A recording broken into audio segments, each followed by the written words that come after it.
Irish Fairy Tales. Chapter 32. Late that night, when he was preparing for rest, the door of Finn's chamber opened gently and a young woman came into the room.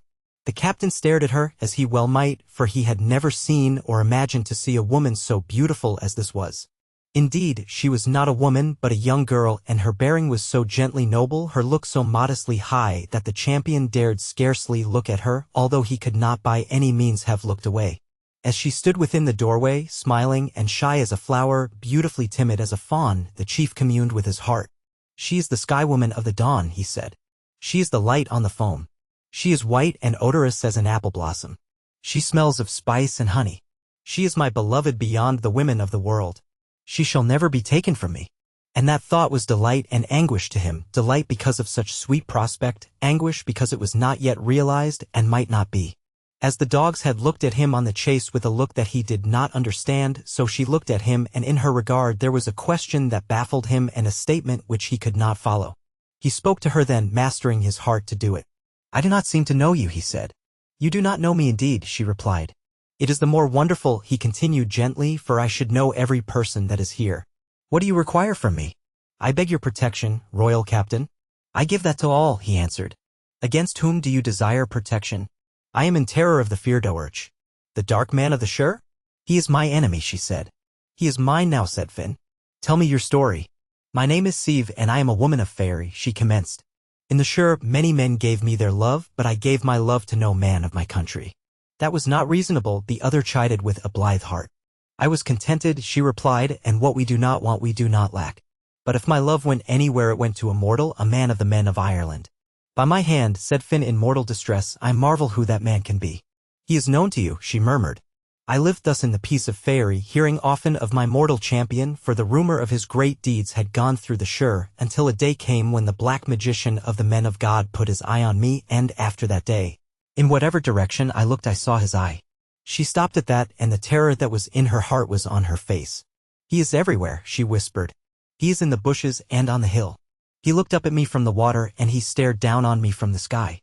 His voice commands out of the spaces, and it demands secretly in the heart. He is not here or there, he is in all places at all times. I cannot escape from him," she said, "and I am afraid," and at that she wept noiselessly and stared on Finn. "He is my enemy," Finn growled. "I name him as my enemy." "You will protect me," she implored. "Where I am let him not come," said Finn. "I also have knowledge. I am Finn, the son of Yule, the son of Baskn, a man among men and a god where the gods are. He asked me in marriage," she continued, "but my mind was full of my own dear hero, and I refused the dark man. That was your right, and I swear by my hand that if the man you desire is alive and unmarried he shall marry you, or he will answer to me for the refusal." "He is not married," said Sieve, "and you have small control over him." The chief frowned thoughtfully. "Except the High King and the kings I have authority in this land." "What man has authority over himself?" said Sieve. "Do you mean that I am the man you seek?" said Finn. "It is to yourself I gave my love," she replied. "This is good news," Finn cried joyfully, "for the moment you came through the door I loved and desired you, and the thought that you wished for another man went into my heart like a sword." Indeed, Finn loved Sieve as he had not loved a woman before and would never love one again. He loved her as he had never loved anything before. He could not bear to be away from her. When he saw her he did not see the world, and when he saw the world without her it was as though he saw nothing, or as if he looked on a prospect that was bleak and depressing. The belling of a stag had been music to Finn, but when Sieve spoke that was sound enough for him.